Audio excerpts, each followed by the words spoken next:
ang mga kwento ng pag-ibig, kwento ng buhay at kwento ng pag-asa dito sa Barangay Love Stories. Love Stories.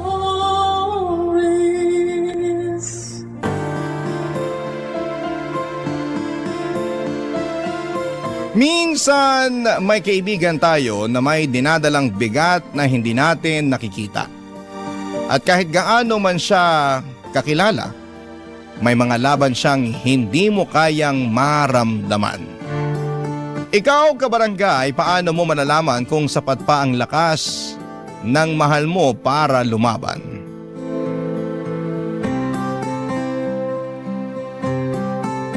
Dear Papa Dudut, isang magandang tanghali po sa lahat ng mga nakikinig ngayon.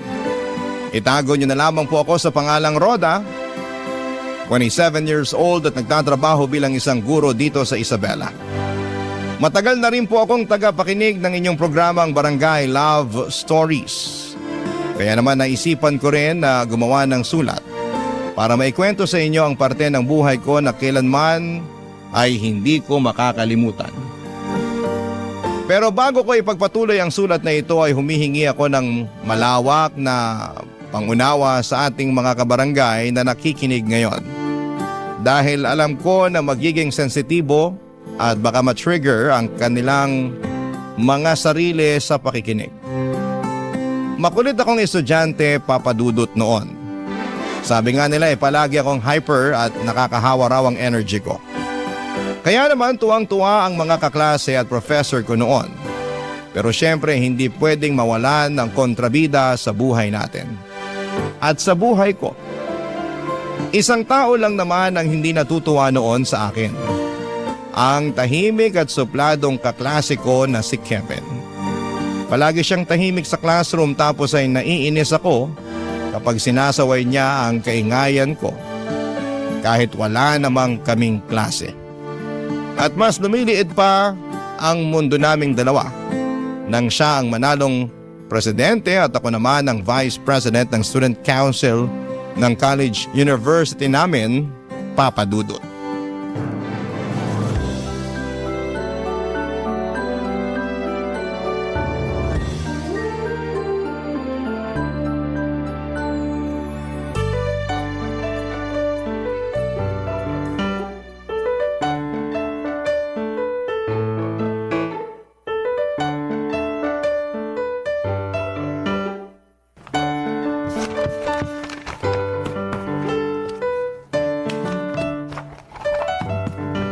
Roda, bakit nandito ka pa sa office ng student council?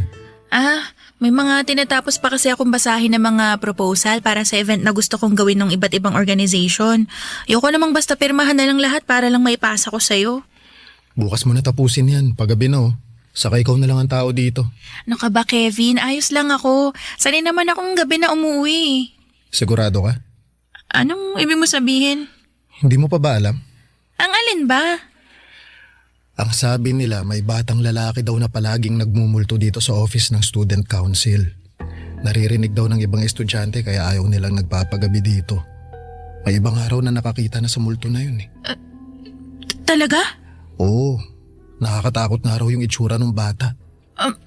If I know, panakot lang yung mga narinig mo. Hindi naman ako naniniwala sa multo kaya hindi ako natatakot. Okay, sige, sabi mo eh. Mauna na pala akong umuwi. Huwag mo kalimutang ilak yung pinto tapos ibigay mo na lang kay Manong Guard yung susi ha. Sige, ingat ka.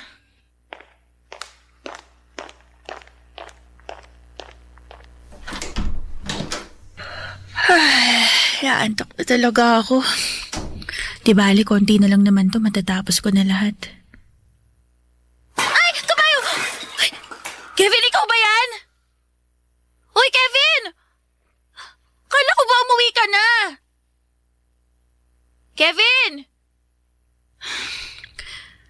Mukhang may daga sa bandaro ng opisina. Sabihin ko nga sa mga kasama ko na maglinis kami bukas para hindi kami dinadaga dito. Ala, bakit naman biglang namatay yung ilaw? Malas, nag-brown out pa yata. Gamitin ko na nga munang flashlight tong cellphone ko para maayos ko na yung mga gamit ko. Ay, ako Diyos ko. Totoo nga yata yung multong bata na sinasabi ni Kevin. Ay, makalabas na nga baka kung ano pang magpakita sa akin dito. Diyos ko, bakit ayaw bumukas ng pinto? Manong guard! Manong guard, tulungan niyo po ako! Buksan niyo tong pinto, Manong!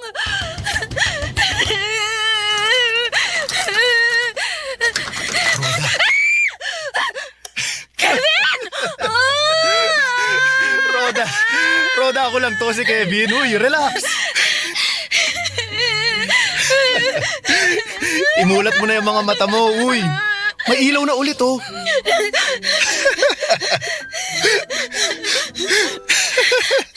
Kevin! Oo, ako lang to. Hindi ka pala naniniwala sa multo, ha?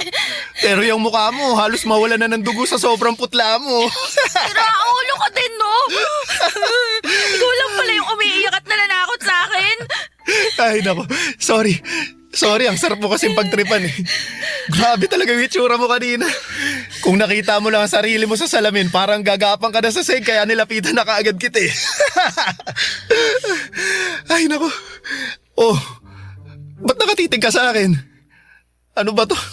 Sinipon tuloy ako kakatawa. Ay, grabe.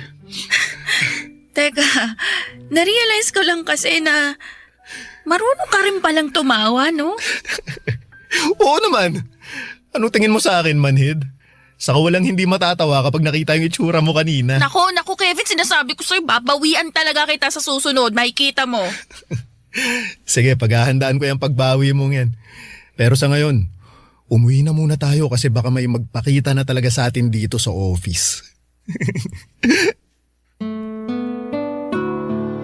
Papadudot, nagulat talaga ako sa ginawa na yon ni Kevin. Kung hindi pa siya nagpakita ay baka nawala na ako ng malay dahil sa pananakot niya sa akin. Pero mas nagulat ako kasi hindi ko alam na may tinatago rin pala siyang kakulitan. Akala ko ay super KJ at suplado niya na parabang sinalo lahat ng katahimikan sa mundo. Pero hindi pala kasi marunong din pala siyang gumawa ng kalokohan. Kaya naman yon ang simula ng closeness naming dalawa. Dahil pareho nga kaming part ng student council ay madalas kaming magkasama. At nakakatuwa kasi pati siya ay nahayaan na rin o nahawaan na rin ang kakulitan ko noon. Mali pala. Lumabas talaga ang kakulitan niya noon na hindi niya ipinapakita sa karamihan. Yung dating suplado at iniiwasan na si Kevin ay nagkaroon na rin ng ibang kaibigan. At nakakatuwa na sa paglipas ng mga buwan, lumalim ang samahan naming dalawa, Papadudot.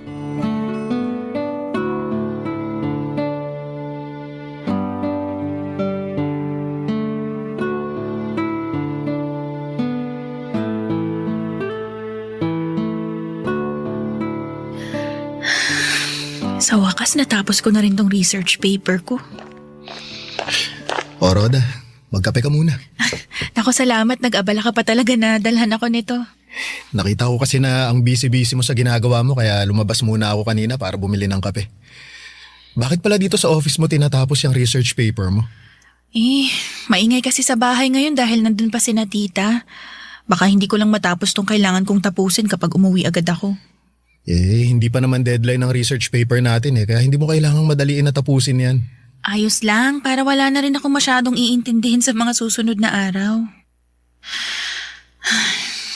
Roda, hindi mo kailangang suluhin ang lahat ng bigat na nararamdaman mo ngayon. Ano ka ba, Kevin? Ayos lang ako. Minsan, kailangan nating iiyak ang bigat na nararamdaman natin. Hindi maaalis yung buong bigat sa dibdib natin pero kahit papano, mababawasan naman. Ito naman si Kevin. Masyado ka namang seryoso. Ayos lang talaga ako. Kaibigan mo ako, Roda. Kaya alam ko kung kailan totoong okay ka lang at kailan ka hindi okay. Hindi mo kailangang itago sa akin yung totoong nararamdaman mo. Nandito lang ako, Roda. Handang makinig sa'yo. Hindi ko lang kasi maintindihan, Kevin eh. Bakit kailangan mawala ni Mama? Mabuti naman siyang tao. Matulungin siya sa kahit na sino. Maraming masamang tao dyan pero bakit si Mama pa? Bakit hindi pinakinggan ng Diyos yung paulit-ulit na dasal ko na pagalingin niya si Mama? Natanggalin niya yung cancer kay Mama. Bakit hindi niya ako pinagbigyan sa hiling ko? Bakit hindi niya pinagaling si Mama? Sabi nila, lahat ng nangyayari sa buhay natin, palaging may malalim na dahilan. Uy, pero anong dahilan? Bakit kailangan mawala ng Mama ko? Bakit siya? Bakit siya pa? Alam mo, may mga sagot na mahirap ay paliwanag at intindihin eh. Siguro sa ngayon, isipin na lang natin na at least hindi na nahihirapan si tita sa sakit niya. Saka di ba ang sabi mo, nangako ka sa kanya bago siya mawala? Magiging matatag ka kahit wala na siya. Oo, pero ang hirap-hirap pala. Ang hirap maging matatag ngayon na hindi ko na siya kasama. Lahat naman mahirap talaga sa umpisa eh, pero alam kong kakayanin mo. Kasi nandyan pa rin yung mga kapatid mo, tita, at pati ng papa mo. Isipin mo na kailangan mo ring magpakatatag para sa kanila. Kailangan yung magpakatatag para sa isa't isa. Oo, tama ka. Kailangan din ako ng mga kapatid ko eh. Salamat, Kevin, ha? Basta kapag kailangan mo ng kausap, Roda, nandito lang ako. Makikinig ako kahit tungkol saan pa yan. Papadudot, nasa second year college ako nang ma-diagnose na merong cervical cancer si Mama, stage 3. Napakabilis ng pangyayari kasi ilang buwan lang ang lumipas ay iniwan na rin niya kami kaagad. Sobrang bigat ng pagkawala ni Mama kasi ever since ay Mama's girl talaga ako. Siya yung ginawa kong inspirasyon para pagbutihan palalo ang pag-aaral ko. Kaya nang mawala siya, parang nawala ng direksyon ang buhay ko. Nahirapan akong kausapin ang pamilya ko kasi alam ko na pare-pareho kami ng pinagdaraanan noon. Mabuti na lamang at palaging nasa tabi ko si Kevin, handang makinig sa lahat ng bigat at kadramahan ko sa buhay. Isa siya sa mga dahilan kaya kahit paano ay unti-unti ko nang natututunan na umusad at tanggapin ang pagkawala ni Mama. Sabi nga niya ay palaging may malalim na dahilan kung bakit may nangyayaring mabigat sa buhay natin. Minsan ang dahilan ay para mas maging matatag tayo sa mga hamon ng buhay, Papadudot. Barangay Love Stories. Barangay Love Stories.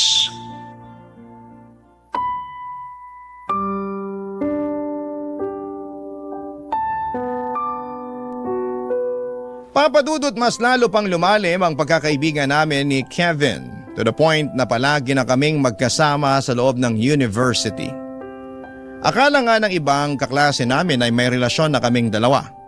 Sa totoo lang, sa paglalim ng friendship namin kasunod noon ay ang pagbabago ng nararamdaman ko para sa kanya. Nagkaroon siya ng espesyal na lugar sa puso ko. Pero syempre hindi ko yon sinabi sa kanya kasi masaya naman ako sa pagkakaibigan na meron kaming dalawa. Natakot din ako noon na baka masira pa ang magandang samahan namin. Baka kasi hindi kami pareho ng nararamdaman. Ang mahalaga sa akin noon ay masaya ako sa tuwing kasama ko si Kevin, Papadudot.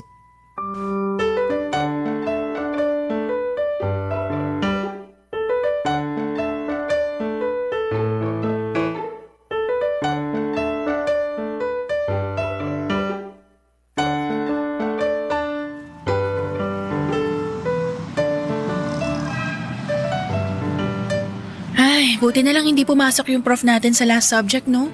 Sinabi mo pa. Ang aga tuloy nating makakauwi ngayon. Pero alam mo, ang jahe din pala na hindi siya pumasok kanina. O bakit mo naman nasasabi yan? Kasi ang aga nga nating makakauwi pero tinambakan niya naman tayo ng reporting para next week. Oo nga pala. Siya rin kasi yung pinakatamad magklase sa lahat ng professor natin eh, no? Tamad na nga magklase, ang sipag pang magtambak ng mga report at research paper natin. Ay, no. Doon niya kasi talaga tayo binabawian. At teka, gusto mo ng halo-halo? Libre kita. Uy, talaga ba? Oo. Hindi kasi ako nag-lunch kanina kaya may extra pa ako sa baon ko dito. Yun, sige, thank you. Sakto, medyo gutom na rin ako eh. Yun oh. Tara, doon tayo sa malapit na tindahan. Ang alam ko, masarap daw yung halo-halo doon eh. Kevin! Hoy! Tay, ano pong ginagawa nyo dito? Hinahanap talaga kita. Pauwi na rin po ako, Tay. Magmimerienda lang po kami. Walang iyakap bata ka! Tito, huminahon po kayo.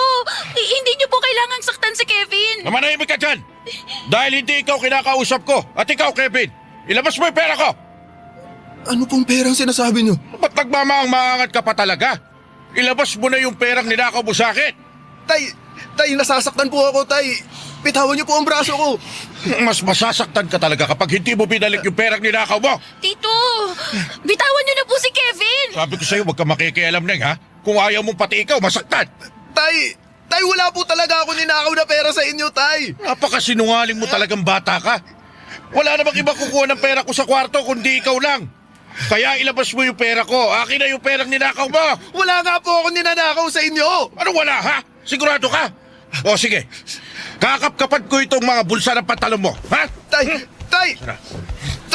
kahit kailan hindi ko po kayo ninakawan. Kung wala ka talagang ninakaw sa akin, ano tong perang nasa bulsa mo, ha? Pera ko to, ha? Allowance ko po yan galing sa Kapitolyo.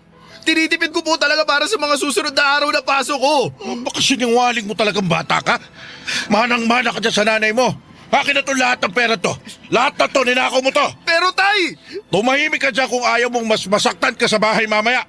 Aalis na ako at baka mahuli pa ako sa sabong na pupuntahan ko. Umuwi ka na ng bahay at maglinis ka doon. Hindi yung naglalakwa at saka pa kasama yung kung sino-sino. Pwe!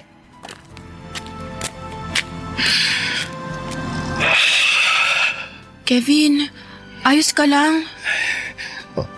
Oo. Pasensya ka na, Roda. Mukhang hindi na kita malilibre ng halo-halo. Okay lang yun. Ako na lang ang manlilibre sa'yo.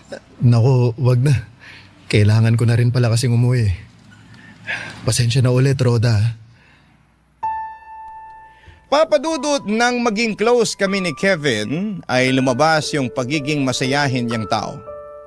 Sa aming dalawa, siya na yung madalas na mag-comfort at magpatawa sa tuwing magkasama kami. Kaya nabanggit ko kanina na mas dumami na rin ang mga kaibigan niya sa classroom. Para kasing lumabas yung totoong personality niya. Mahilig magbitaw ng corny jokes, gumawa ng mga prank at kung ano-ano pang kalokohan para magpasaya ng mga kaklase ko. Matalino rin si Kevin at academic scholar kagaya ko. Pangarap niya rin ang maging guro kasi gusto niya raw makatulong sa mga kabataan na nalulubog sa hirap ng buhay. Sa kabila ng mga pangarap niya na yon ay hindi ko alam na may magulo pala siyang buhay. Pagkatapos ng araw na yon, ilang araw siyang hindi nakapasok sa klase. Kaya naman nagdesisyon ako na puntahan siya sa bahay nila, Papa Dudut.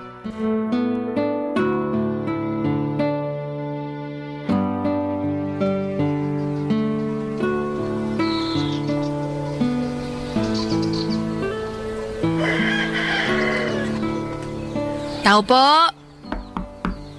Tao po! Kevin! Kevin, si Roda to! Tao po!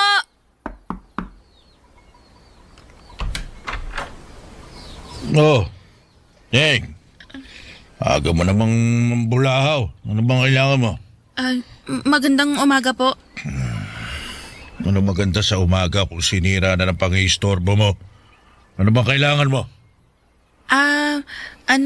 Itatanong ko lang ho kung nandyan si Kevin. Kasi 2 araw na po siyang hindi pumapasok. Kevin! Tsaka, Oy! Kevin! Kevin! Hoy! Ano po yon, Tay? Naglilinis po ako ng banyo.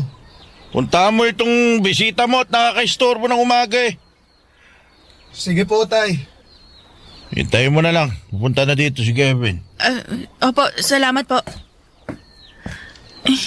Grabe. Ang kalat naman sa loob ng bahay ni na Kevin. Nagkalat din yung mga bote ng alak. Roda, napadaan ka. Gusto lang sana kitang kumustahin, Kevin. 2 araw ka na kasing hindi pumapasok sa klase natin eh. Ano kasi, sumama kasi yung pakiramdam ko. Trinangkaso rin ako ng 2 araw. Teka, ang laki ng pasasapisngi mo ah. Anong nangyari dyan? Wala. Tumama lang sa pinto ng kwarto. Ano yun, pisngi lang yun tumama? Oo, alam mo naman, medyo clumsy ako eh. Okay, sabi mo eh.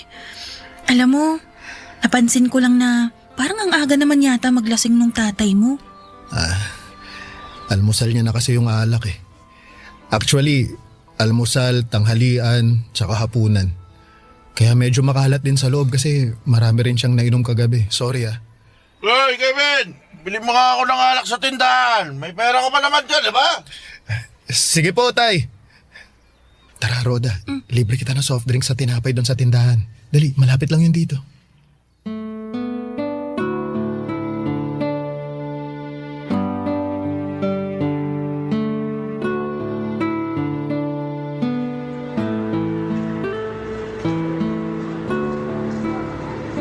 Ibig sabihin, kaya hindi ka talaga nakapasok ng 2 araw sa klase kasi namamaga yung pasasapisngi mo?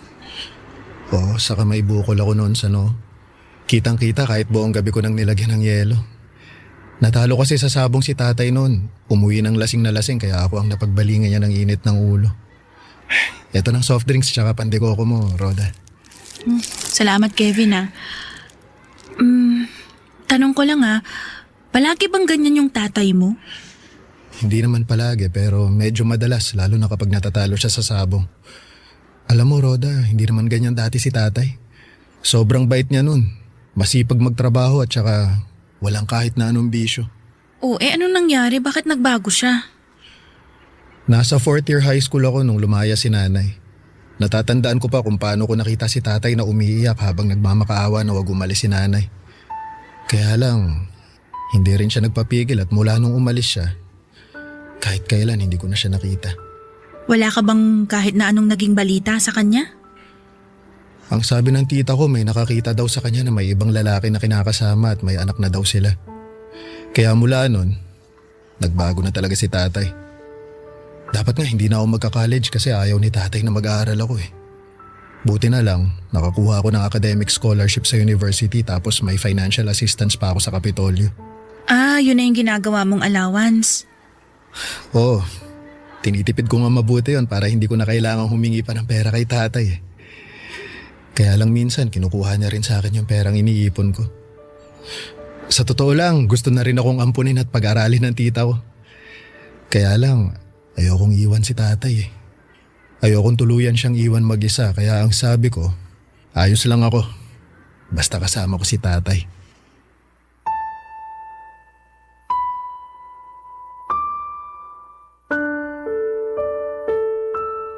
Papa Dudut, hindi ko inaasahan noon na sa likod ng malalaking ngiti at malalakas na tawa ni Kevin ay ang malungkot na kwento ng buhay niya. Kasi kahit gaano kami ka-close ay never niyang kinuwento sa akin ang tungkol sa buhay niya. Siguro nga ay kung hindi ko pa siya pinuntahan sa bahay nila ay hindi ko malalaman ang tungkol sa kalagayan niya. Hindi naman kasi talaga halata sa kanya na may pinagdadaanan siya noon. Siguro ay ayaw niya lang din na ipaalam pa sa amin. Nakakalungkot lang na ma-realize na yung mga taong palagi nating nakakausap at nagpapasaya sa atin ay may malungkot palang mundo na ayaw ipakita sa atin. Naalala ko pa na nagsorry siya dahil sa pagkakwento niya ng tungkol sa buhay niya. Ang sabi ko naman sa kanya ay handa akong makinig sa kahit na anong kwento niya dahil magkaibigan kami, Papa Dudut. Barangay Love Stories. Barangay Love Stories. Papa Dudut, tinulungan ko si Kevin na makahabol sa mga subject na hindi niya napasukan dahil matalino naman siya. Hindi siya nahirapan na intindihin ang mga lessons namin. Kaya lang nang sumunod na linggo ay pumasok siya. Nahirap maglakad dahil sinaktan na naman siya ng tatay niya. Kung hindi nga lang daw midterm week ay hindi na muna siya papasok ng ilang araw. Doon ko na kinumbinsi si Kevin na baka oras na para tanggapin niya ang alok na pangangalaga ng tita niya. Hindi pwedeng tanggapin niya lang ng paulit-ulit ang pananakit ng tatay niya. Hanggang sa wakas ay sinunod niya ang payo ko at lumipat na nga siya sa pangangalaga ng tita niya. Doon ko nakita ang pagbabago ni Kevin. Bumalik ang totoong ngiti sa mga labi niya. Yung totoong saya sa mga mata niya. At natutuwa talaga ako. Kasi alam ko na napakabuti para sa kanya sa ginawa niyang pagtira sa bahay ng tita niya, Papa Dudut.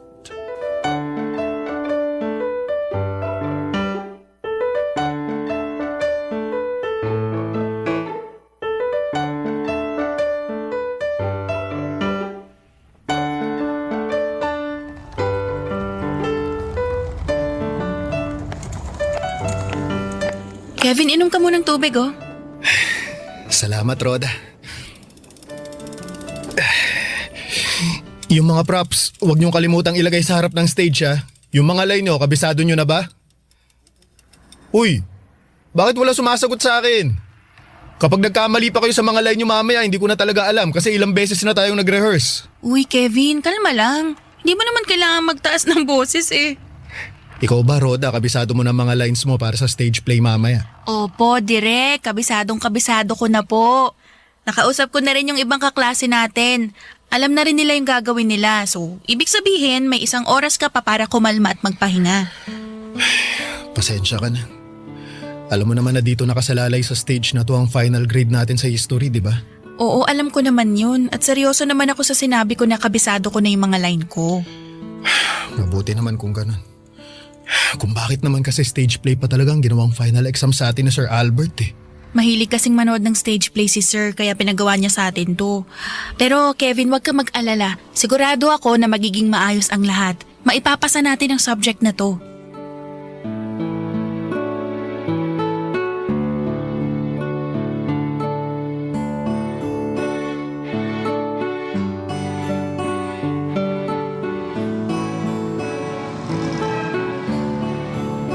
Uy, Kevin, thank you sa panlilibre mo ng burger kanina. Busog ako, grabe.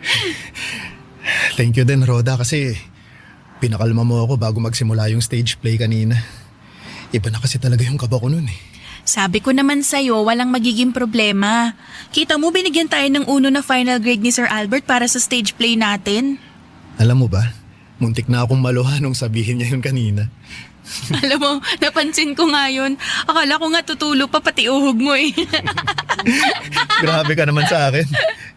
Pero, hindi naman natuloy yung luha ko. Pero ang galing niyong lahat kanina.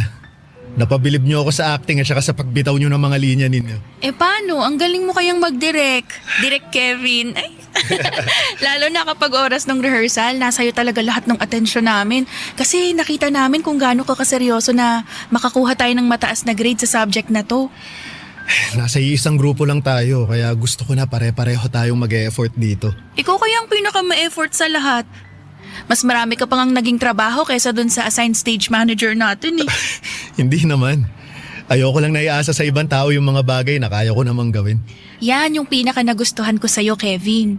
Pinipilit mong kayanin yung lahat kahit alam mong nahihirapan ka na. Kaya nga lalo kitang... Ha? Lalong ano?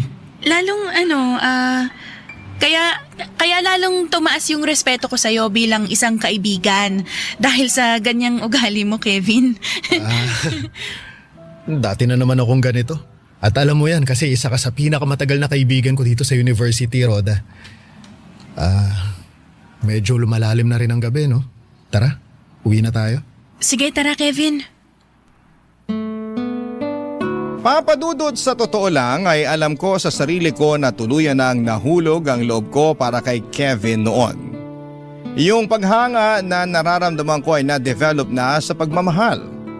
Ayun nga lang palagi akong nauunahan ng takot na ipaalam sa kanyang tungkol sa nararamdaman ko. Natatakot kasi ako na magkaroon ng lamat ang pagkakaibigan namin. Na baka yun pa ang dahilan para lumayo siya sa akin. Masaya naman ako sa friendship na meron kaming dalawa. Kahit minsan ay nararamdaman ko na may espesyal din siyang pagtingin sa akin. Ayoko na siyang pangunahan at iniisip ko na lamang na humahanap siya ng tamang tiyempo para magtapat sa akin. Nakagaya ko ay ayaw niya ring madaliin ang mga bagay sa pagitan naming dalawa. Kaya naman in-enjoy ko na lamang ang mga nalalabing buwan na magkasama kami sa University, Papa Dudut.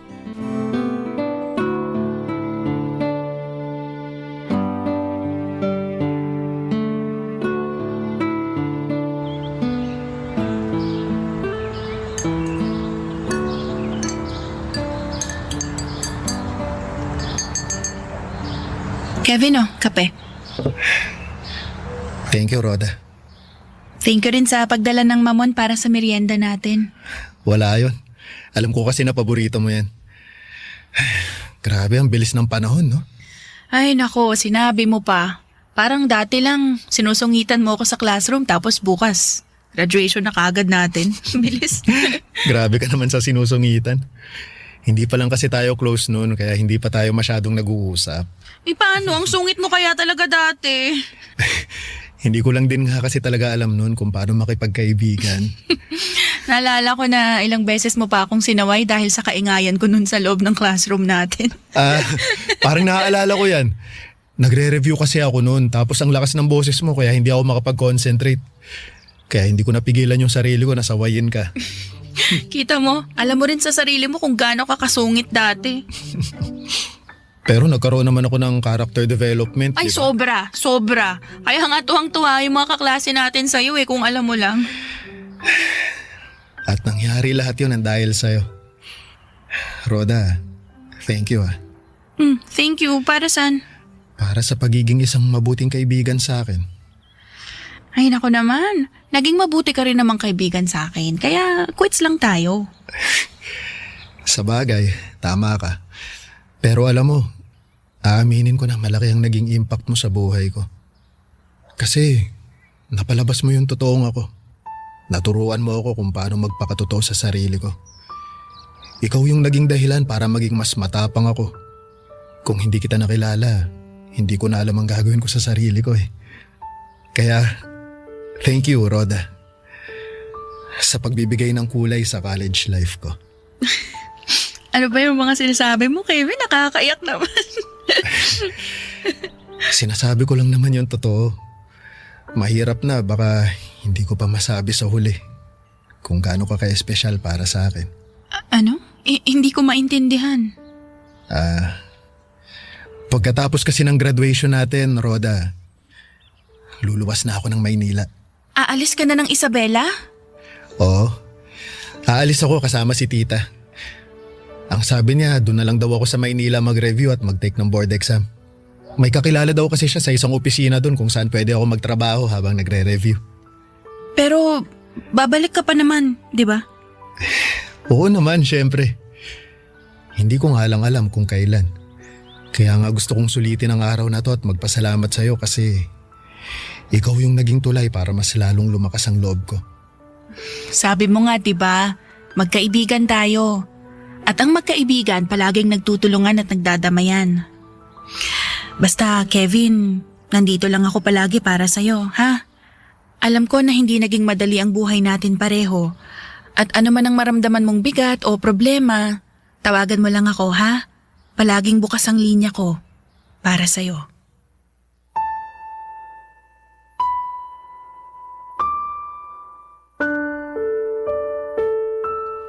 Papadudot na luha talaga ako sa naging pag-uusap namin noon ni Kevin. Sa totoo lang ay gusto ko rin talaga sana siyang pigilan sa plano niyang pag-alis sa Isabela. Naisip ko lang na sino ba naman ako sa buhay niya para gawin ang mga bagay na yon. Isa pa malaki rin ang may tutulong ng pag-alis niya para sa sarili niya. Kaya naman sinuportahan ko na lamang siya sa naging desisyon niya.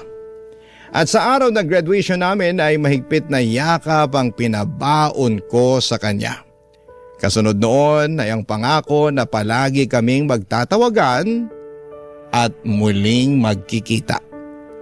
Sa unang mga buwan na magkalayo kami ay madalas pa kaming magka-text at tawagan. Pero nagsimula din na dumalang ang palitan ng mga text naming dalawa. Ang sabi niya ay naging busy lamang daw siya sa trabaho. Hanggang isang araw ay nagulat na lamang ako nang mabalitaan na wala na pala siya. Nagpatiwakal ang kaibigan ko. Nalaman ko na lamang na mga oras na yon, ginugulo pa rin pala siya ng tatay niya. To the point na hindi na siya makapag-concentrate sa pagre-review at pagtatrabaho niya. Hanggang sa nag-decide na siyang bumitiw na lamang sa mundong ito. Papadudod sa bawat oras na magkausap kami noon ay hindi siya nagbabanggit ng kahit na anong tungkol sa problema niya. Kaya ang buong akala ko ay okay na siya. Akala ko ay natutulungan ko na siyang makausad at maging masaya. Pero hindi pa pala.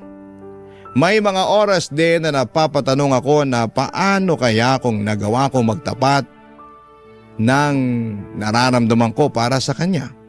May magbabago kaya sa ginawa niya? Mas mabibigyan ko kaya siya ng dahilan para lumaban sa buhay? Magiging masaya kaya kaming dalawa?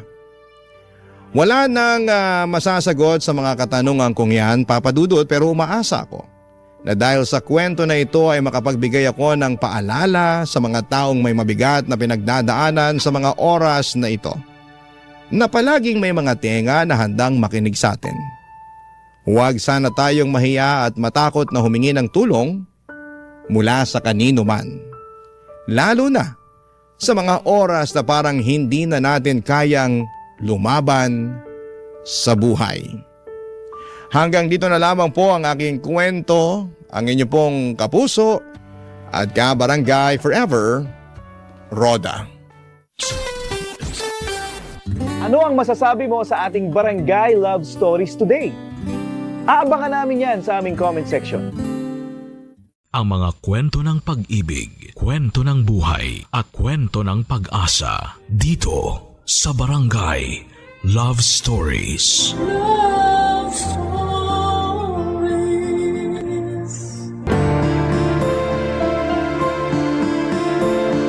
Madalas tayong bumibili ng kung ano-ano para i-treat ang ating sarili. Kung minsan ay parang rewarding na rin sa atin kapag nakakabili tayo ng mga bagay na gusto natin. Ikaw kabarangay, ano ang madalas mong binibili bilang reward para sa sarili mo? Dear Papa Dudut, magandang araw po sa inyo. Ako po si Zane at avid listener po ako ng Barangay LS sa YouTube man at sa Facebook. Nalaman ko po yung tungkol sa email address ng Barangay LS sa Facebook. Kaya po naisipan kong ipadala sa inyo ang kwento ng buhay ko kasama ang aking pinakamamahal na mama na si Mama Lydia. Ipagdarasal ko po na sana'y mapili po ninyo ang sulat kong ito. Sinabi ko na rin po kay Mama na magpapadala ako ng sulat sa inyo at natuwa si Mama noong sinabi ko yon. Matagal na po kasi naming pinapangarap na sana'y marinig namin yung kwento ng buhay namin sa radyo. Kaya't sobrang tuwa po namin noong nalaman namin ang tungkol sa email address ng Barangay LS. Si Mama nga po pala ay isang housewife. Pero noong pumanaw po si Papa ay talagang nakita ko kung gaano siya nahirapan. Si Papa po kasi lang ang nagtatrabaho noon para sa amin. At nang mawala siya, doon namin naranasan ang hirap ng buhay. Tandang-tanda ko pa po na may mga pagkakataon na late na ako sa nakakapag-exam sa school kasi hindi pa nababayaran ni Mama ang tuition fee ko. At may mga pagkakataon din na itlog na lang ang kinakain namin dahil kinakapos na kami sa budget. Nang mga panahon na yon, nangungutang na lamang si Mama sa mga kakilala niya para lamang makaraos kami. Pero sa kabila ng lahat ng yon ay nagbago ang aming buhay nang matanggap si Mama bilang isang government employee. Hindi man kami yumaman pero at least ay hindi na kami nahihirapan katulad ng dati. Minsan po ay nararamdaman ko talaga na hindi na nabibili ni Mama ang mga bagay na gusto niyang bilhin. Kasi lahat ng pera niya ay napupunta lamang sa mga gastusin namin sa bahay. Kaya po ipinangako ko sa sarili ko na kapag nakapagtapos ako ng kolehiyo, magtatrabaho ako ng maigi para maibigay ko kay Mama ang lahat ng mga bagay na matagal na niyang pinapangarap. Ang pinakamalaking pangarap ko po talaga para kay Mama ay ang madala ko siya sa mga lugar na matagal na niyang gustong bisitahin. Bilang pasasalamat na rin sa lahat ng sakripisyo at pagmamahal na ibinibigay niya sa akin. Papadudot, ang totoo po niyan, tuwing umuuwi si Mama galing sa trabaho ay hindi ko po maiwasang maging malungkot. Kasi nakikita ko sa mga mata niya ang hirap ng pinagdadaanan niya sa pang-araw-araw.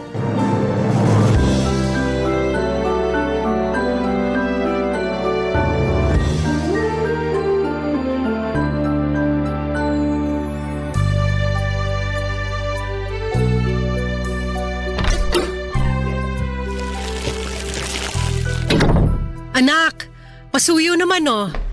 Akin na po, Ma. Tulungan ko na po kayo. Ba't ang dami niyo naman yata ang pinamiling groceries? Natanggap ko na kasi yung sahod ko kaya ayan. Pinamili ko na rin dyan yung mga paborito mo.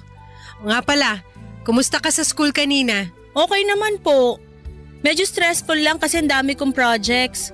Pero wala po akong hindi kakayanin basta para sa inyo. Naku, ang sweet-sweet mo talagang bata ka. Alam mo, ikaw ang dahilan kung bakit patuloy akong lumalaban sa buhay. Ang totoo po niyan, naaawa na po ako sa inyo kasi alam kong matagal nyo nang gustong mag-resign sa trabaho. Pero huwag po kayong mag-alala. Ilang taon na lang po at makakapagtapos na rin ako sa college. At kapag nangyari yun, ako na po bubuhay sa inyo.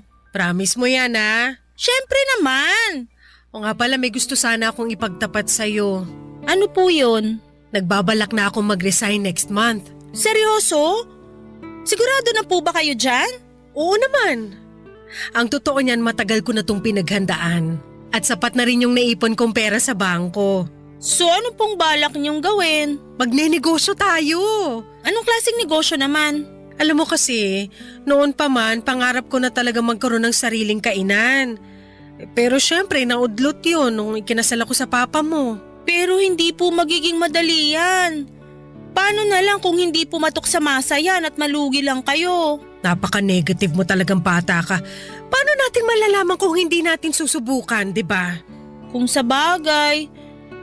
Sige, kayo po ang bahala. Pera nyo din naman yung gagamitin nyo dyan. At alam mo ba, na may nakita na ako magandang pwesto kanina. Perfect na perfect yung pwesto na yun para sa plano ko. Nakuha nyo po ba yung contact number? Siyempre, ako pa ba? Bukas na bukas tatawagan ko na rin yung may-ari ng pwesto. Anak, this is it na talaga. Pakiramdam ko ito na yung simula ng pag-unlad natin. 2 taon kong pinaghandaan to. Ang tagal nyo na palang pinaghahandaan yan pero ni minsan hindi nyo man lang binanggit sa akin yung tungkol dyan. Magtatampo na po talaga ako sa inyo. Sus! Nagdrama na naman ang nag-iisang anak ko na ubod ng ganda. Ano ka ba? Huwag ka nang magtampo sa akin kasi para din naman sa'yo to eh. Bakit hindi nyo man lang nabanggit sa akin yung tungkol sa balak nyo na magtayo ng kainan? Eh kasi ayoko mausog yung plano ko. Kung ganun naman po pala, bakit nyo pa sinabi sa akin ngayon? Kasi napagtanto ko na ikaw ang magdadala sa akin ng swerte. Unti-unti ko na kasing napapansin na tuwing nag-uusap tayo, sinuswerte ako. Ang labo nyo naman. Ewan ko ba sa inyo kung bakit hanggang ngayon nagpapapaniwala pa rin kayo sa mga ganyan? Hindi naman totoo yan eh. Ano ka ba? Wala namang mawawala kung maniniwala tayo, di ba? Ay, kung sa bagay. At speaking of swerte, teka lang, asan na ba yung bag ko? Sandali lang hanapin ko lang. Anong hinahanap nyo? Nung tinawagan mo ko kanina habang namamalengke ako, nakapulot ako ng cellphone. O, sa'yo na yan. Ano ka ba naman, Ma? Sigurado ako nga hanapin to ng may-ari. Siyempre, alam ko yun. Pero tingnan mo muna yung cellphone na yan, walang password. At wala ring laman yung contacts. At nung binuksan ko yung lalagyan ng SIM card, wala ring laman. Tingnan ko nga. Hala, totoo nga! So ano, naniniwala ka na swerte ang dala mo sa akin? Siguro. Pero okay pa naman yung ginagamit kong cellphone. Ipopost ko na lang to sa Facebook. Kawawa naman kasi yung may-ari nitong cellphone. Mukhang bago pa naman oh. O sige, ikaw ang bahala. O siya, magluluto na ako. Maiwan na kita muna dyan.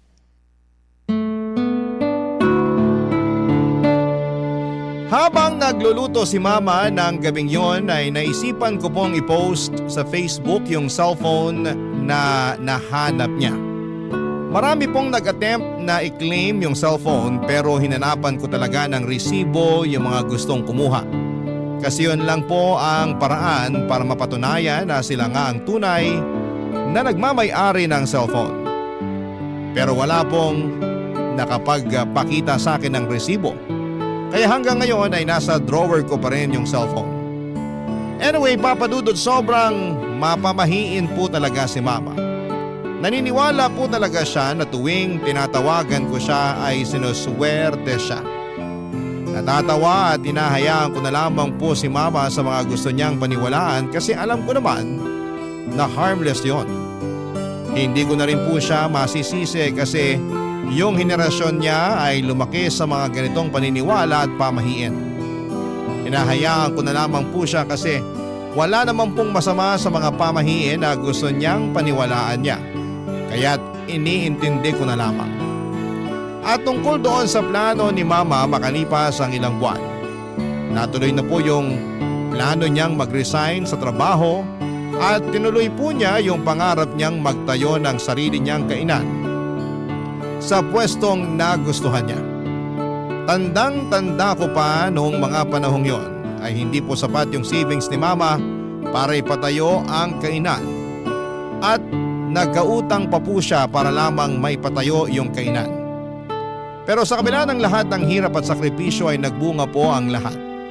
Ang kainan po ni Mama ay nag-boom at mukhang hindi po nagkamali si Mama sa desisyon niyang iwanan ang trabaho niya bilang government employee para sa pagnenegosyo. Napakasaya po namin kasi talagang napatunayan ni Mama na kaya niyang magtagumpay sa sarili niyang diskarte at sipag. At kung akala niyo po na nabawasan na yung stress ni Mama simula nung nagnegosyo siya ay nagkamali po kayo. Mas lalo pong dumoble yung stress niya kasi may mga tao na siyang tinututukan at habang tumatagal ay dumadami din yung mga customers namin. Yung kainan po namin ay 15 minutes lang ang layo sa bahay namin. Kaya kapag wala akong pasok ay tumutulong ako doon. Kadalasan po ay tumutulong ako sa mga tauhan ni Mama na nagsiserve ng pagkain.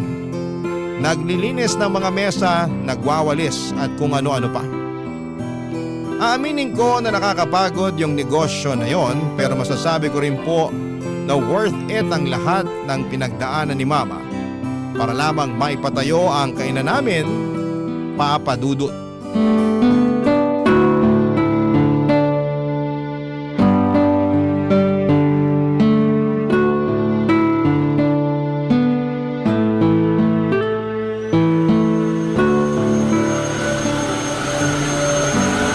Nak!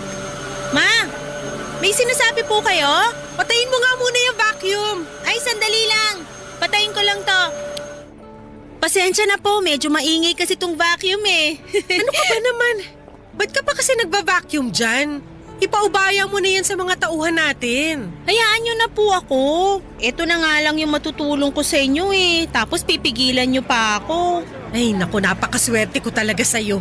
Nako, ako po tong maswerte sa inyo kasi nagkaroon ako ng mama na sobrang sipag at madiskarte. Grabe, hindi ko akalain na darating yung araw na magkakaroon tayo ng sarili nating negosyo. At take note, nabayaran ko na rin lahat ng inutangan ko para lang maipatayo tong kainan natin. Salamat sa Diyos. Sana magtuloy-tuloy na talaga to. Ay naku, sigurado yan. Ikaw lang ang lucky charm ko eh. Ay, ayan na yung delivery ko. Nagdilang anghel ako. Ito ang isa pang swerteng dumarating. Sandali lang naka, diyan ka lang. Ano ba kasi yan? 700, 800. O yan. Thank you. Ano ba yung in-order mo, ma? Umorder ako ng pampaswerte online para dito sa kainan at para na rin sa bahay natin. Patingin nga. Magkano ba to? 800! Ano ba yan? Ang mahal naman nito. Mura na nga yan eh. Alam kong malaki na po yung kinikita nyo ngayon dito sa kainan. Pero magdahan-dahan naman po kayo sa paggastos. Uy, alam mo ba na galing pa to ng China? Sa tingin mo, bakit sinuswerte yung mga Chinese pagdating sa negosyo? Nang dahil dito. Ang dami kong nabasa online na effective daw to. O ito, iuwi mo yan sa bahay at isabit mo yung mga yan sa sala natin, ha? Para mas lalo tayong swertehin. Tingnan nyo nga to. Mukhang mumurahin. Mukhang na-scam po kayo eh. Ano ka ba? Hindi scam yan. At gaya nga ng sabi ko sa'yo noon, wala namang mawawala kung susubukan natin, di ba? May nawala po sa inyo. Nawala po yung 800 pesos na pinambayad nyo sa walang kwentang pampaswerte na to. Ang bilis nyo naman magpaloko. Nga pala, hindi naman po kayo nag-online shopping dati ah. Sigurado ako na may nagturo sa inyo kung paano mag-online shopping. Oo, tinuruan ako ng isang tauhan natin dito sa kainan. At isa pa, ayusin mo yung tono ng pananalita mo sa akin, ha? Hindi ko na nagugustuhan yung tabas ng dila mo. Pasensya na po kayo. Yung sa akin lang naman, sana wag niyo naman sayangin yung pera niyo sa mga walang kwentang bagay. Kaya dumadami yung mga manloloko kasi dumadami na rin yung mga nagpapaloko tulad niyo. Kung makapagsalita ka, akala mo ang laki-laki ng ambag mo sa pagpapatayo ko nitong kainan. Hoy Zane, ipapaalala ko lang sa'yo na tinaguyod kita ng mag-isa. Tapos ngayon pagsasalitaan mo pa ako ng ganyan? Ma, sana wag niyo naman masamain yung mga sinasabi ko sa inyo. Opo, alam ko yung mga sakripisyo at hirap na pinagdaanan nyo simula nung namatay si Papa. At hindi ko po nakakalimutan yon. Pero yung sa akin lang naman, malulugi po ang negosyo natin kung patuloy kayo na mag-order ng kung ano-ano online. Ilang taon ako nagpakapagod sa trabaho. Ni halos wala na nga ako nabili para sa sarili ko kasi yung perang kinikita ko ay napupunta lang sa lahat ng mga gastusin natin. Tapos ngayon na may nabili na ako para sa sarili ko, pagagalitan mo ko? Ay, sorry po. Hindi po yun ang intensyon ko. Pero yun yung nararamdaman ko eh. Pakiramdam ko pinagmamalupitan mo ko. Baka pagtanda ko tuluyan mo nang makalimutan na nanay mo ko. At basta-basta mo na lang akong dadalhin sa home for the aged. Ma, I'm sorry na nasaktan ko po kayo. Huwag kayong mag-isip ng ganyan. Hindi po mangyayari yun. Yung sa akin lang naman, ayokong mawala sa inyo yung negosyong pinaghirapan nyo. Hindi mo kasi ako naiintindihan. Bata pa lang ako, laki na ako sa hirap. At ngayon lang ako nagkakaroon ng pagkakataon na bilhin yung mga gusto kong bilhin. At ayoko po na maranasan nyo pa uli yung hirap na yon. Kaya ako nga kayo pinagsasabihan eh. Pasensya na po talaga at napagtaasan ko kayo ng boses. Aaminin ko po na nagkamali ako doon. Ewan ko sa'yo. Huwag na po kayong magtampo. Patawarin nyo na ako, please. Masisisi mo ba ako? Eh talaga naman nakakatampo yung pasagot-sagot mo sa akin kanina eh. Sorry na po talaga. Oo na. Ha? Oo na, pinapatawad na kita. Sabi ko na nga ba, hindi nyo ako matitiis eh. I love you, Ma. I love you too. Pero sa susunod na sagutin mo pa ako, sasampalin na talaga kita.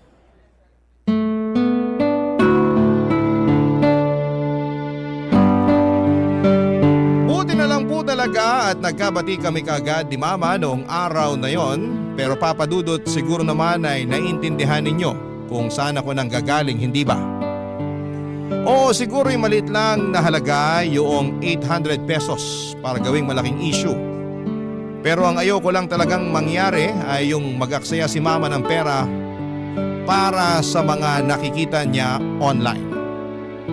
Ang mahirap kasi sa ibang mga matatanda ngayon, lalo na sa mga hindi masyadong techie, ay mabilis silang nagpapaniwala sa mga nakikita sa online. Kaya minsan ay nagiging target na sila ng mga scammers. Kaya kung may mga seniors man na nakikinig dyan, ang advice ko lamang po ay kung may gusto kayong bilhin online, mag-research muna kayo ng mabuti bago ninyo bilhin ito. At mas maganda po kung may mga anak o kaibigan kayong makakatulong sa inyo para alamin kung legit o fake nga ba ang isang produkto. Lumipas sa mga araw at mas lalo kong napapansin na dumadami yung mga ino-order ni Mama online. Mabuti sana kung may kwenta yung mga binibili niya, pero sa totoo lang, wala talagang kakwenta-kwenta yung mga pinamimili ni Mama. Naku Papa Dudut, matatawa kayo sa mga binibili ni Mama.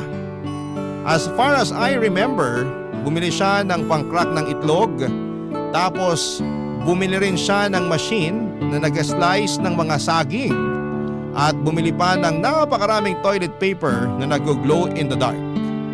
Aabutin tayo ng magdamag kung iisa-isahin ko po yung mga walang kwentang bagay na binibili ni Mama. Maniwala po kayo, ginawa ko na talaga ang lahat para pigilan si Mama sa pag-online shopping niya.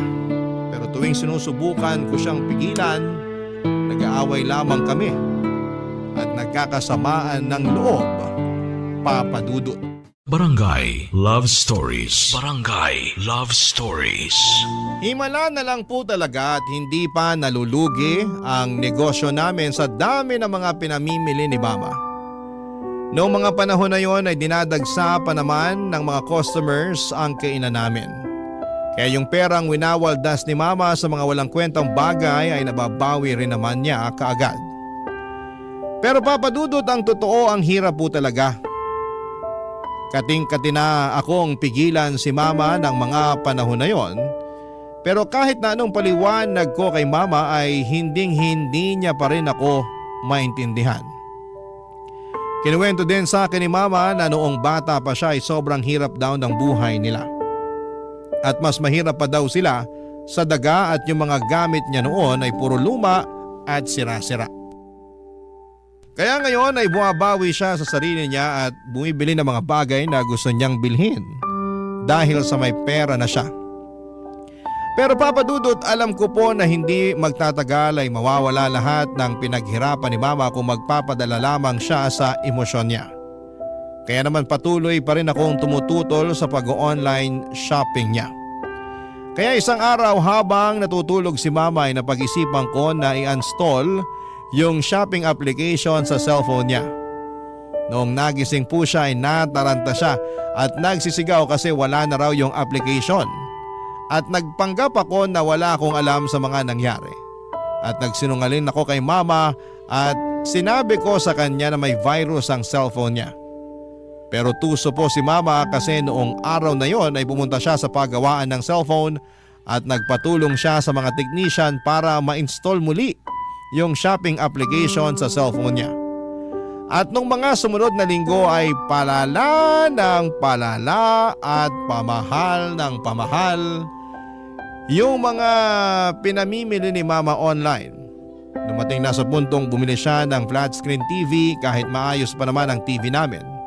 At bumili pa siya ng bagong refrigerator kahit na wala namang sira ang luma naming ref. Na mga panahon na yon ay kating-kati na akong basagin yung cellphone ni Mama para hindi na niya ito magamit. Pero syempre mahal ko ang Mama ko at ayokong sirain ang gamit niya. Makalipas nga Papa Dudut ang isang buwan ay nagulat po ako ng isang araw ay pagkagising ko ay may napansin ako na napakalakas na ingay sa loob mismo ng bahay namin.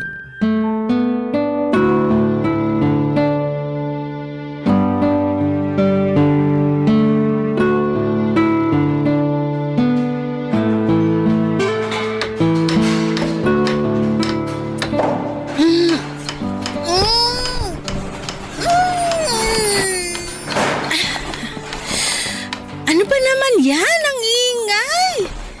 Storbo talaga oh. Matutulog pa yung tao eh. Oh, Ma! Ba't andito ka? Di ba dapat nasa kainan kayo? Ay, yung kainan pinaubaya ko na muna sa isang staff natin. Pero huwag ka mag-alala, mapagkakatiwalaan naman yun eh. Sigurado ka ba, Ma? Sa akin mo na lang kaya ibilin yung kainan. Ano ka ba? Alam kong abala ka sa pag-aaral mo at ayoko ma-distract ka. Kaya dito ka lang sa bahay. Sige, sabi niyo eh. Nga pala Ma, ba't ang ingay dito? Teka lang, sino yung mga lalaking yon? Ba't ang dami nila? Ay oo nga pala, sila yung kinuha ko para doon sa kwartong ipapagawa ko. Kwarto?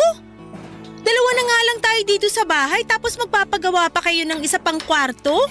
Ano yan, kwarto para sa mga bisita? Hindi! Kwarto yan para sa mga parcel ko. Teka nga! Ano? Uminahon ka nga. Sabihin niyo sa akin na nagbibiro lang kayo, Ma. Mukha ba akong nagbibiro? Mamimili ako ng mga bagong gamit online at doon ko ilalagay ang mga ipapamili ko sa bago nating kwarto. Pero gumagana pa naman yung mga gamit natin Wala po kayong dahilan para mamili pa ng mga bagong gamit. Oo, pero malay mo. Baka sira na yung mga yan next week o next year, di ba? Kaya mas mainam na yung may nakahanda tayong reserba. At para hindi nakakalat dito sa bahay yung mga o-ordering ko, nagpagawa na ako ng kwarto. Pinalagpas ko na po yung binili niyong bagong TV at ref nung nakaraan. Pero sumusobra na po kayo. Hindi na normal tong ginagawa niyo. Zane, wala ako sa mood para makipag-away sa'yo. Please, wag ngayon.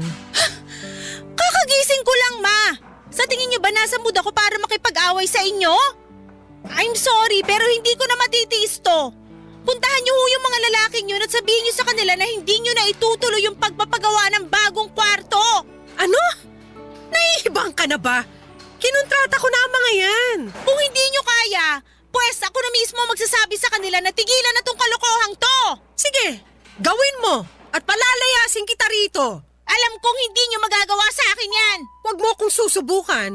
Pinapangako ko sa'yo na maghahalo ang balat sa tinalupan pag kumontra ka pa sa mga gusto ko mangyari. At isa pa, ano ba yung kinagagalit mo? Ha? Hindi naman kita pinababayaan At nababayaran ko rin lahat ng mga kailangang bayaran dito sa bahay. Hindi niyo na nakikita, Ma. Itong pag-hoard niyo ng mga gamit, ito ang sisira sa atin. Palibasa hindi mo ako naiintindihan. Kasi hindi mo naman naranasan yung hirap na dinanas ko nung bata pa lang ako. Utang na loob!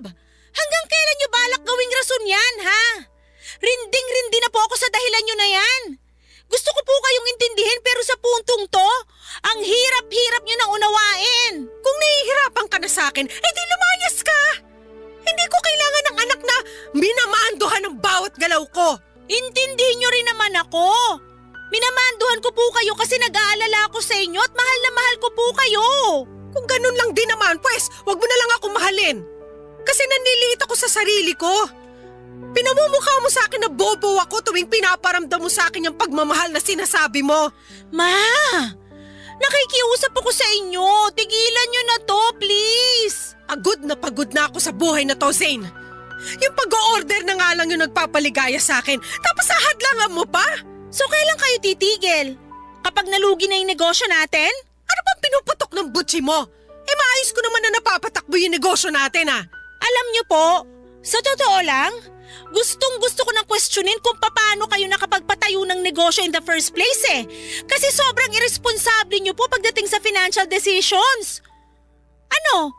Nakakasawa ba yung pakiramdam ng nakakaluwag-luwag na kayo sa buhay kaya bili kayo ng bili ng mga gamit? Hindi niyo naman kailangan yung mga pinagbibili niyo. Buti sana kung may kwenta yung mga ino-order niyo Gumagastos lang kayo sa wala. Napakabastos mong bata ka! Wala kang karapatang para pagsalitaan ako ng ganyan! Hindi ko na po alam kung anong gagawin ko sa inyo. Sa totoo lang po, nahihirapan na ako sa inyo. Pwes, mas nahihirapan ako sa'yo. Alam mo kung pwede lang sana mamili ng anak, maniwala ka sa akin, hindi kita pipiliin. Sa mga sinasabi niyo sa akin ngayon, ba't parang mas mahal niyo pa yung mga in-order niyo online kesa sa akin? At talagang pinagawa niyo pa ng bagong kwarto? Sana naging parcel na lang pala ako! At least yung mga parcel na yon nagpapasaya sa akin. Hindi tulad mo na wala nang ibang ginawa kung hindi ang painitin ng ulo ko. Papasok na po ako sa kwarto ko. Mamaya niyo na lang po ako kausapin kapag nasa katinuan na po kayo. Ang kapal ng mukha mo! Sana hindi na lang kita ipinanganak! Napakawalang niya mo!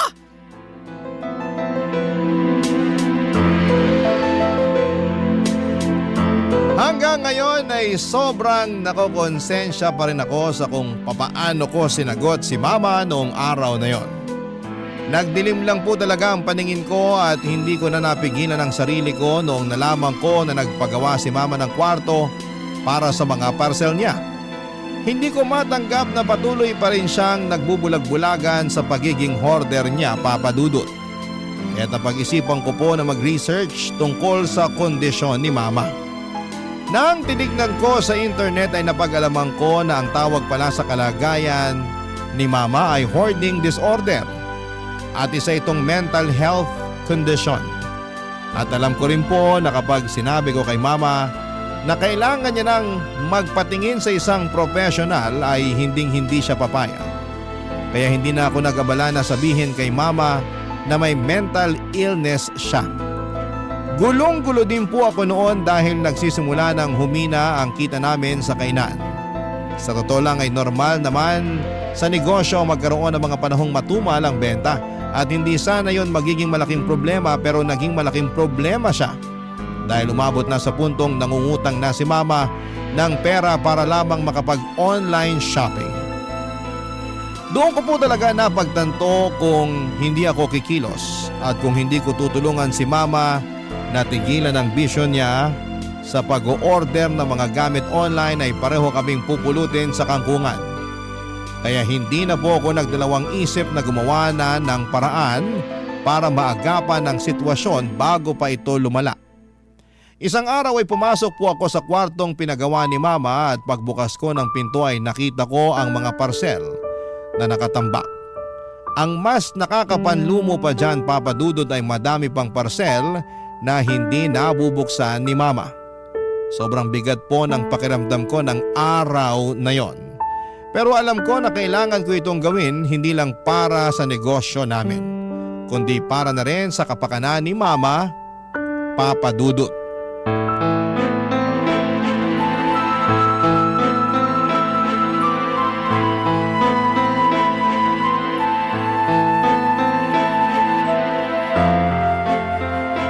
Zane! Hoy! Ano yung ginagawa mo? Bakit mo kinukunan ng letrato yung mga parcel ko dito sa kwarto, ha? At bakit mo naman binuksan tong parcel ko? Ma, I'm sorry pero kailangan na nating ibenta tong mga to. Ano? Hindi! Hindi ako makakapayag! Alam mo, ikaw masyado ka na nangingialam sa mga gamit ko. Bakit? Ni minsan ba pinakialaman ko yung mga gamit mo? Ha? Unti-unti nang dumadami yung mga pinagkakautangan nyo dahil sa bisyo nyo. Kaya habang maaga pa, agapan na natin to. Ibebenta ko tong mga parcel nyo at babayaran ko lahat ng mga pinagkakautangan nyo para matapos na tong problema na to. Tumigil ka nga! Oo, aminin ko may mga pinagkakautangan ako dahil matumal yung benta ng kainan ngayon. Pero makakabangon din tayo.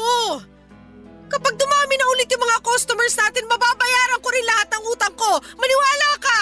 Marami kayong pinagkakautangan hindi dahil matumal yung benta ng kainan. Kung hindi dahil dyan sa bisyo nyo sa pag-online shopping. Paano kung matatagalan pa bago makabangon yung kainan, ha? Ano, aantayin nyo pa ba na tamaan kayo ng kidlat bago nyo maisipang magdasal? Hindi na! Ako na mismo ang puputol sa bisyo nyo. Ipopost ko na to at ibebenta natin lahat ng mga gamit dito sa ayaw at sa gusto nyo. Hindi ko hahayaang basta-basta na lang na ibebenta ang mga gamit ko. Wala kang karapatang magdesisyon para sa akin. Naman! Ito na yung pagkakataon para mabayaran mo na lahat ng mga utang mo. At isa pa, masisira lang po itong mga in-order nyo kasi hindi nyo naman ginagamit eh. Yung iba nga dito ay hindi nyo pa nabubuksan. Hindi mo ko naiintindihan, Zane. Hindi mo lubos na naiintindihan kung bakit ginagawa ko lahat ng to. Ano na naman yung idadahilan nyo? Yung lumaki kayo na mas mahirap pa sa daga kaya bumibili ng kung ano-ano para makabawi kayo sa sarili nyo? Huwag na! Ilang beses ko na pong narinig yan. Nung namatay yung papa mo, ang laki ng puwang na iniwan niya sa buhay natin. Ni hindi nga ako nagkaroon ng pagkakataon man lang para pagluksaan yung pagkamatay niya. Kasi kinailangan kitang alagaan. Kinailangan ko mag-isip ng paraan kung paano kita bubuhayin na mag-isa. At nang dahil doon, hindi na ako nagkaroon ng pagkakataon para isipin ko man lang yung sarili ko. Tapos ngayon ay pagkakait mo sa akin, yung pagkakataon na unahin ko naman ang sarili ko. Hindi ko akalain na darating yung araw na ipagdadamot ng sarili kong anak. Yung pagkakataon na maging masaya ako. Ma, sobrang unfair nyo naman po. Alam nyo naman kung gaano ko kayo kamahal, di ba? Oo, pero nak, pakiusap. Huwag mo nang ibenta to mga gamit ko.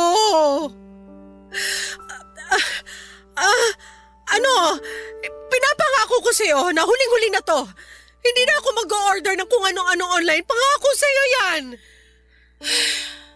Sigurado na ba yan? Oo naman. Eto yung cellphone ko. Gawin mo na kung anong gusto mong gawin dyan. Maniwala kayo sa akin. Para sa inyo rin tong gagawin ko. Bakit? Anong balak mong gawin? I-delete ko na po yung account nyo kung saan kayo namimili ng mga gamit. Sobra naman ata yan, nak. Dapat nga matagal ko nang ginawa to eh. Baka naman... Ano?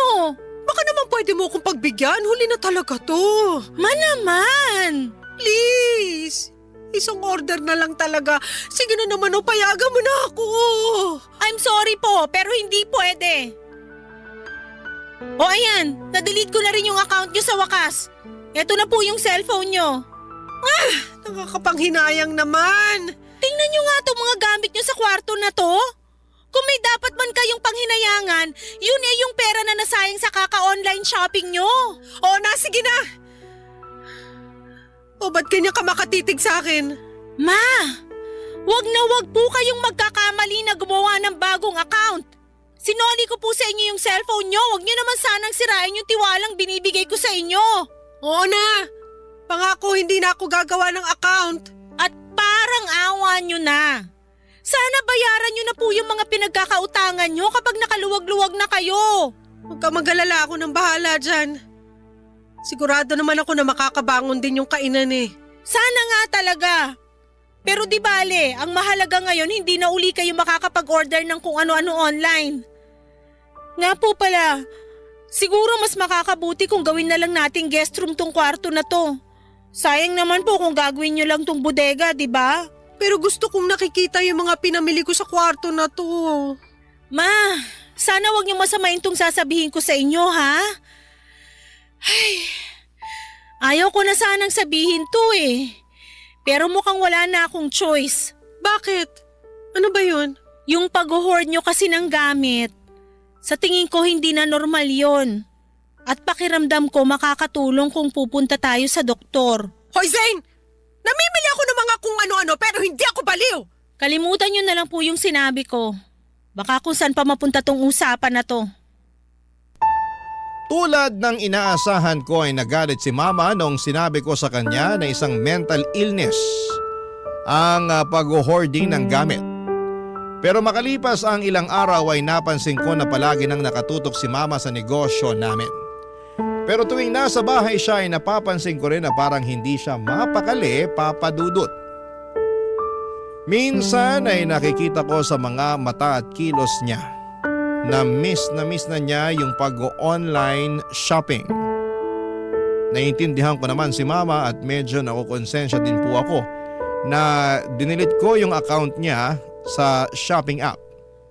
Kasi alam ko kung gaano siya kasaya kapag nakakapamili siya ng mga gamit niya. Pero alam ko rin naman na ginawa ko yon para sa ikabubuti niya.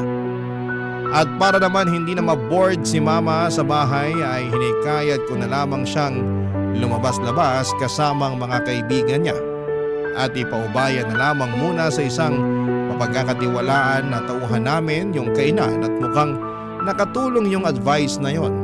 Kasi simula nang nakapag-bonding na si Mama kasama ang mga friends niya ay unti-unti ko nang nakikita na nawawala yung lungkot sa mukha niya.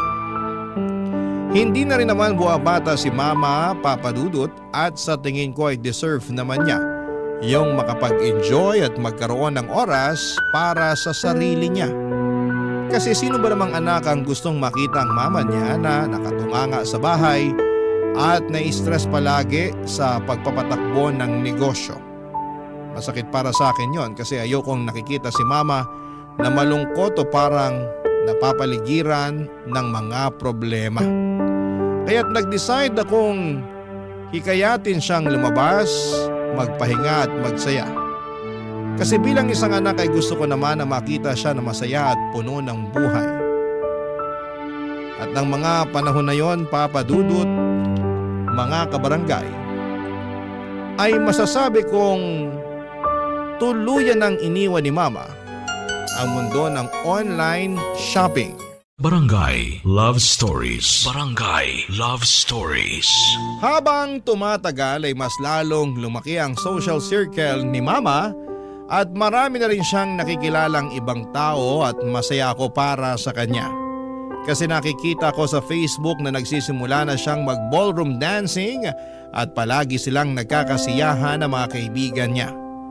Sabi nga ni Mama sa akin ay hindi siya masyadong lumalabas o gumagala noong buhay pa si Papa.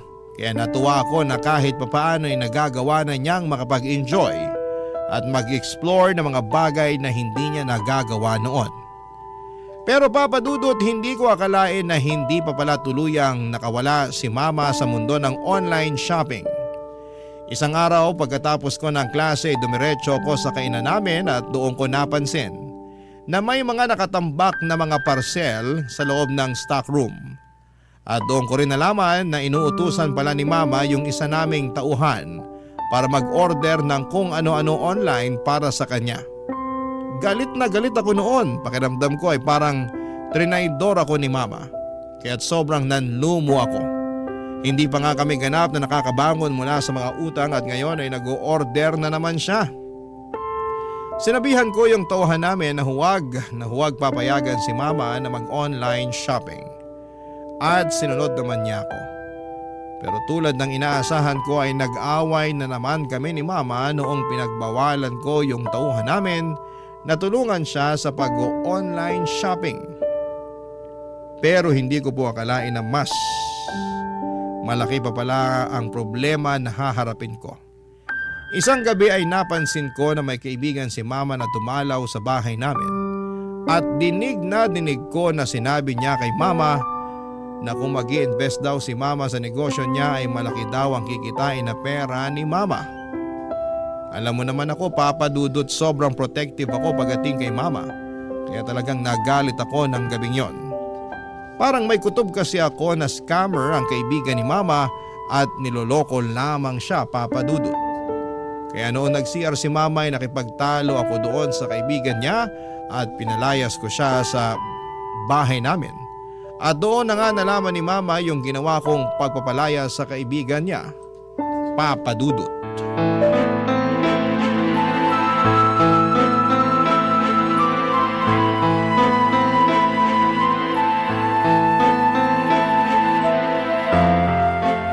Zane! Asan na yung Yung kaibigan niyo po na inaalo kayo mag-invest sa negosyo niya? Pinalayas ko na. Ano? Bakit mo naman ginawa yun? Hindi pa ba malinaw sa inyo na niloloko lang kayo nung tao na yon? Manaman, tama na. Hindi niyo na nga tinigilan yung pag-online shopping tapos ngayon magpapaloko na naman kayo?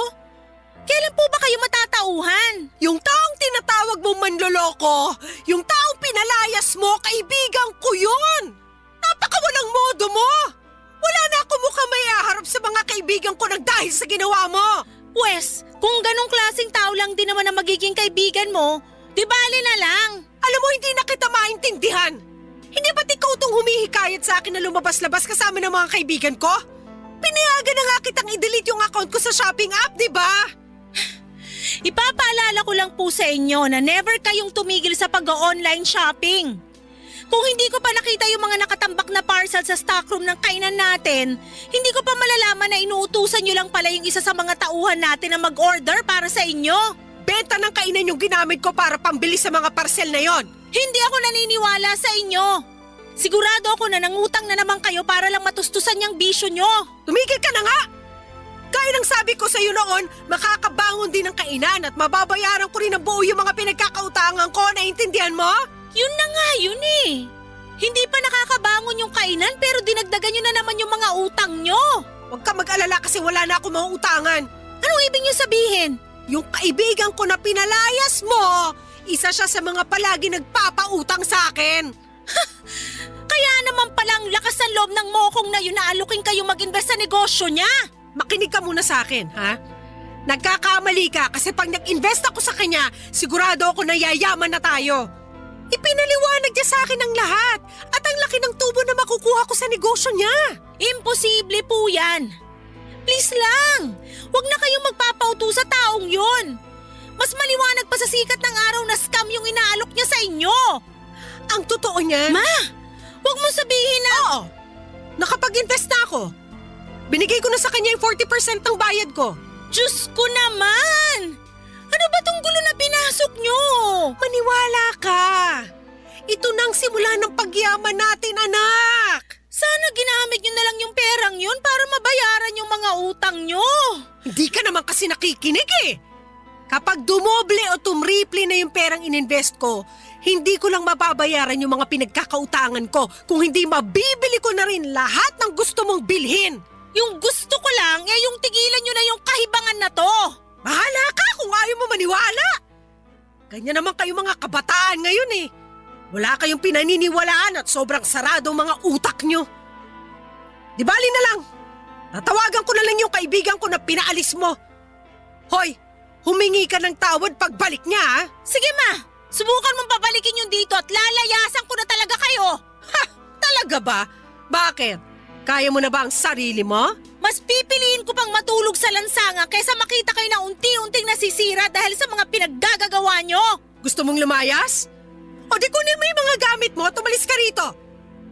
Kung tutuusin, mas mabuti nga kung lumayas ka ngayon mismo eh. Nang sa ganoon, hindi ka na makita ng kaibigan ko pagbalik niya rito. Nakakahiya yung ginawa mo sa kanya. Mukhang nakapagdesisyon na nga kayo. Hindi niyo po alam kung gaano kasakit para sa akin na makita na unti-unti niyo sinasayang ang lahat ng mga pinagpaguran niyo. Gusto mo malaman kung anong sayang? Yung pagpapaaral ko sa'yo. Kasi lumalaki kang bastos at walang modo. Sana lang talaga, wag dumating yung araw na magsisi kayo pero huli na. Kung may pinagsisisihan man ako, yun na yung naging anak pa kita. Namimihasa ka na sa pambabastos mo sa akin? Hindi ka na naawa sa akin? Hindi niyo ba nakikita na ginagawa ko lahat ng to dahil mahal na mahal ko kayo? Ginagawa mo lang ang lahat ng to dahil ayaw mo ako maging masaya. Ang gusto mo lang ay yung nabibigay ko sa iyo yung allowance mo. Ganun ba talaga kababaw ang tingin niyo sa akin? Oo! Kasi kung mahal mo ako, hindi mo ako pagbabawalan sa mga bagay na nakakapagpasaya sa akin. Ayoko na po.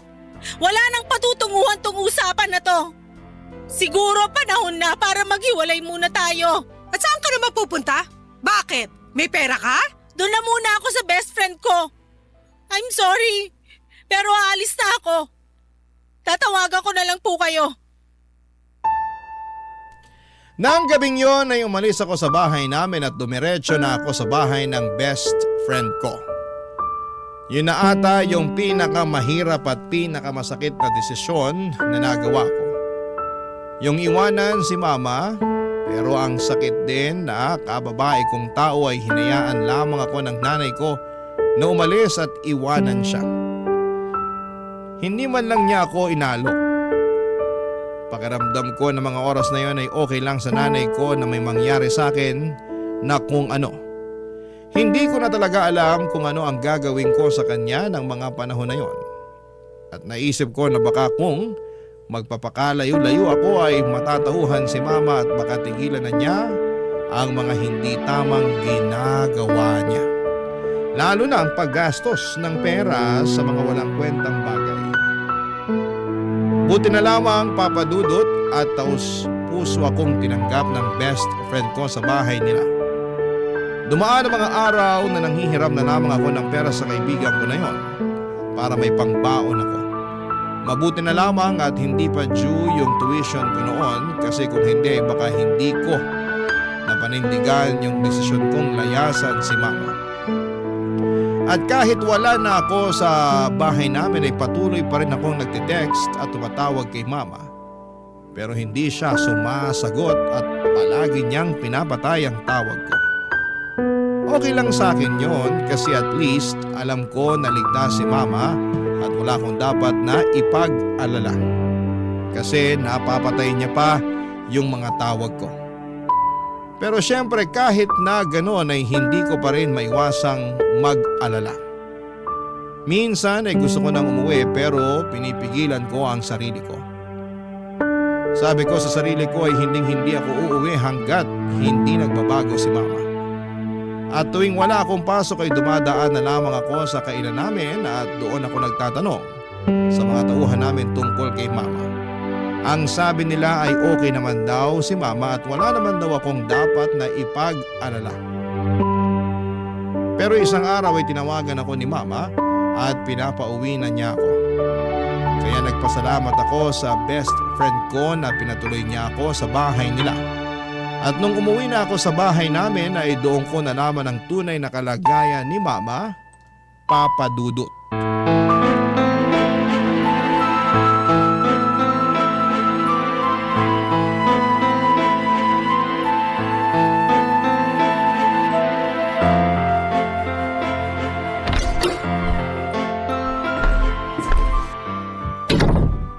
Ma?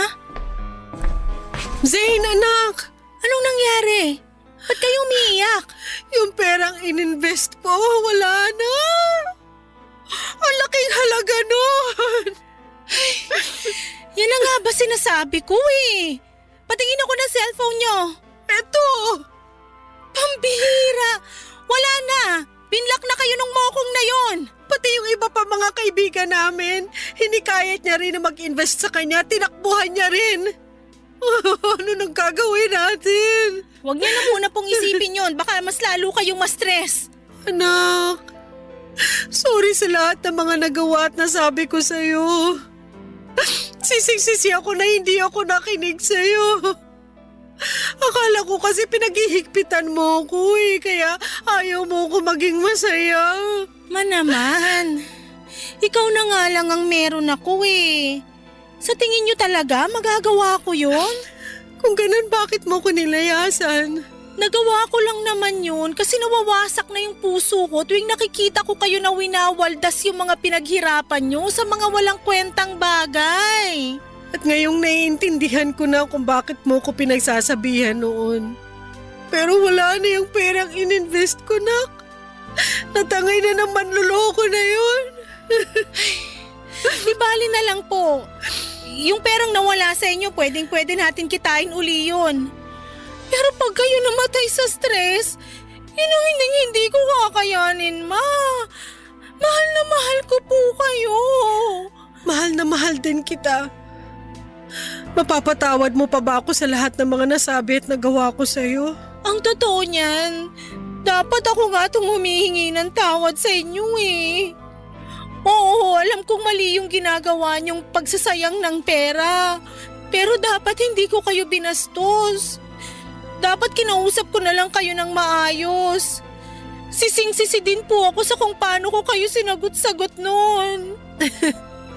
Paano mo naman ako kakausapin ng maayos? Hindi nga kita pinapakinggan noon, di ba? Basta ma, lagi niyong tatandaan na kakampi niyo po ako, okay? Makakaasa ka na simula sa araw na to. Magtitiwala na ako sa'yo. Mabuti naman po kung ganun. Narinig ko nga din pala sa mga tauhan natin na pumunta ka raw sa kainan para itanong sa kanila yung tungkol sa lagay ko. Anak, thank you talaga ha. Ngayon alam ko na mahal mo ako. Hindi naman po kasi nawala yung pagmamahal ko sa inyo eh. At wag na rin po kayong manghinayang dun sa pera na nawala sa inyo kasi sigurado ako na makakaahon din yung kainan natin. Ay nako, panigurado yan kasi hindi ko nasasayangin ang pera natin sa mga walang kwentang bagay. Pangako po yan? Oo, pangako. Paano kung binobola nyo lang pala ako? O eto, kunin mo tong cellphone ko, itapon mo na rin yan. Ayan na naman kayo eh. Nako, sigurado ako na ipapadaan nyo na naman sa mga tauhan natin yung pag-o-order nyo online. Ay nako, hindi na. Alam mo hanggang ngayon, sinisingil pa rin ako ng mga pinagkakautangan ko. At na-realize ko rin na ayoko na ng ganong klaseng buhay. Di bali nang hindi tayo mayaman, basta wala tayong utang. Alam nyo ma, proud na proud ako sa inyo. Ay, nga pala. Ano po yon? Pumapayag na ako na dalhin mo ko sa psychiatrist. Seryoso po kayo? Oo naman. Ma, may lagnat po ba kayo? Pinaprank nyo lang yata ako eh. Loko-loko ka talagang bata ka. Aaminin ko na hanggang ngayon gustong-gusto ko pa rin mag-online shopping.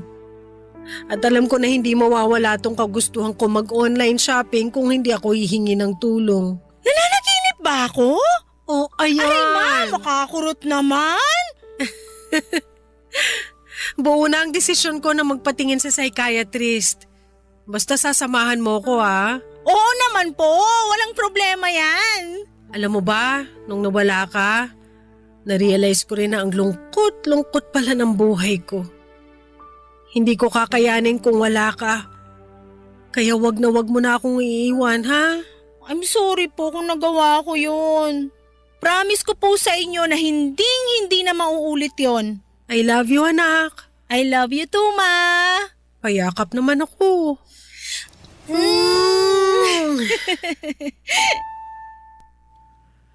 Papa Dudut, sigurado po akong yun na yung pinakamasayang araw sa buhay ko dahil alam ng Diyos na wala na akong ibang hiling kundi ang magbago si Mama at matauhan siya sa pagwawaldas ng pera niya sa mga walang kwentang bagay. Aaminin ko rin po na may halong panghihinayang ako doon sa perang na-scam kay Mama. Pero hinayaan na lang namin yon kasi ayaw ko nang ma-stress si Mama at karma na lamang ang bahala doon sa manloloko niyang kaibigan. Iniisip ko na lamang na at least ay natauhan na si Mama pagkatapos niyang ma-scam. At ngayon po ay okay na kami ni Mama at unti-unti nang nakakabangon ang kainan namin. Mas nagiging maingat na si Mama sa paggastos at sa tulong ng psychiatrist, mas naintindihan na ni Mama kung bakit siya nag-hoard ng mga gamit at natutunan na niya kung paano iwasan at kontrolin ang nararamdaman niya. Lalo na yung hiling niya sa pag-online shopping.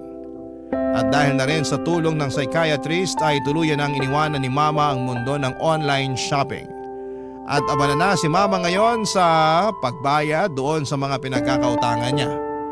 Proud na proud po talaga ako sa character development ni Mama. At pinangako ko rin sa sarili ko na kapag nakapagtapos na ako ng pag-aaral, magfo-focus ako sa kainan namin at sisikapin ko na mapalago ito ng maayos. Nga po pala Papa Dudut, lilinawin ko lang. Hindi ko po sinasabi na masama yung pag-online shopping ha, pero gaya nga noong narinig kong quote, too much of everything is bad. Kaya para sa mga kabarangay ko na nakakaranas ng pinagdaanan ni Mama, ang advice ko lamang po, kung napapansin ninyo na parang nag-hoard na kayo ng gamit, seryosohin nyo po ito. Hindi po ito simpleng hobby lang ha, kundi isang seryosong kondisyon na pwedeng makaapekto sa mental health and financial situation ninyo. At palagi po nating tatandaan na hindi sa dami ng gamit na susukat ang kaligayahan ha, kundi sa peace of mind at mga tamang desisyon sa buhay. Papa Dudut, maraming salamat po at sana po'y mabasa at mapili po ninyo ang kwento ng buhay ko. God bless and more power sa Barangay LS. Ang inyong kapuso at kabarangay forever, Zane. Anong say mo sa Barangay Love Stories na ito? Pagkwentuhan natin sa comment section yan.